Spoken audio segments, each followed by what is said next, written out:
And I'm Rhonda. And today we are going to make some flaky biscuits. I am so excited. Yeah, you're gonna love them. And there's some tricks we're gonna show you to really do make them flaky. So good. They're very quick to make, very few ingredients, and you're gonna love them. You guys, I always buy the little popper cans that scare you to death. I won't be doing that again after today. Yeah, so good and so easy. And we want to hear from you. And so if there's anything you really want to learn more about making, we love to be in the kitchen, as you can tell. We would be happy to go over some fun new recipes. If you have something you want to know about, please put it in the comment box at the bottom, and we'd love to do a demonstration on it. Yeah, we'd love it.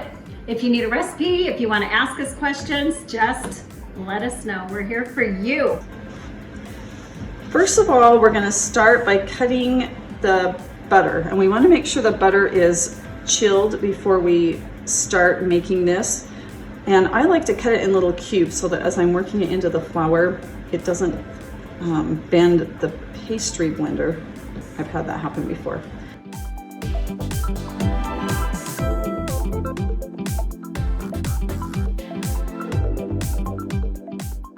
Now, before I add the butter, I want to add the dry ingredients. So we're going to start with 1 3/4 cups of flour, 1 teaspoon of salt, and 2 1/2 teaspoons of baking powder. I like to just mix these together so we know they're all incorporated into the flour before we add the butter. Now I'm going to take my bread scraper and add the butter in. And then when you just use this pastry blender to cut that into the flour.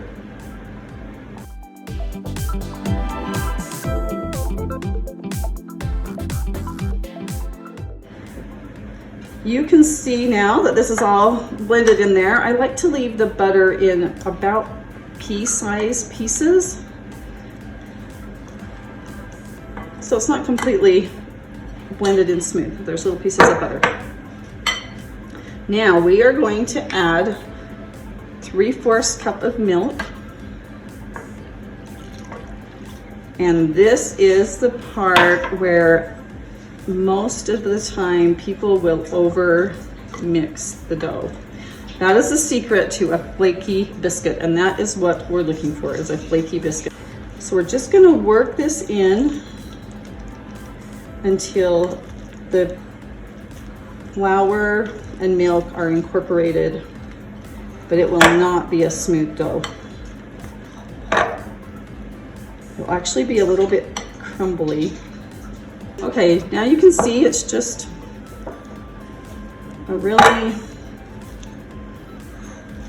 kind of a crumbly dough, but it's not dry. You're gonna feel that you've still got that little moisture from the milk. But that is what you're gonna want it to look like. Now I like to take it right from the bowl and put it right in a pan. This makes it so much easier, and I love these silicone mats. If you don't have one, I would get one and try it.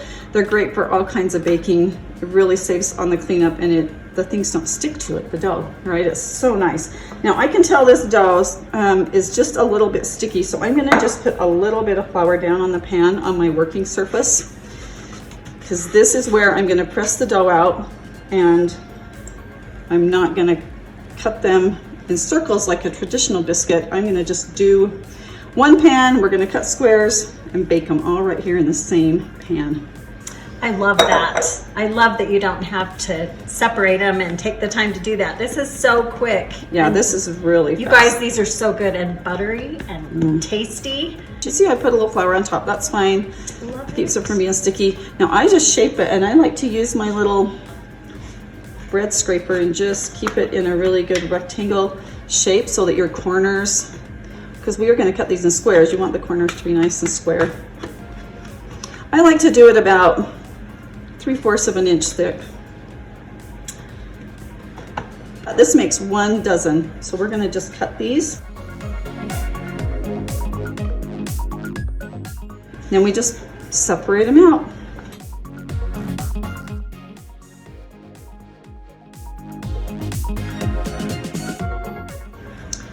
And look, easy. No overworking of the dough when you do them like this. So I'm gonna put these in the oven. I'm gonna put them in at 450 degrees. I like to set the timer to start with at maybe 9 or 10 minutes and then check them. I like them to come out when they're just starting to get a golden brown. If they overbake, they get a little bit dry. Look at these. Aren't they beautiful? They look so delicious. So excited to eat goodness. one. They are gonna be so good. This is about the perfect doneness. I like just to have that golden brown, and you can take a little butter and brush over the top.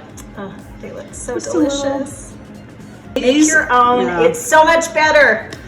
They taste better, and they didn't hardly take any time at all. I can just zip these out before dinner, and they're hot. I just have to show you how amazing these are. Look at that. That Flaky looks and steaming. delicious. Pour a little country gravy over it, Look how a fluffy. little bit of jam, or I just eat them plain just like that. Mm. Remember, make it better. Make it from scratch.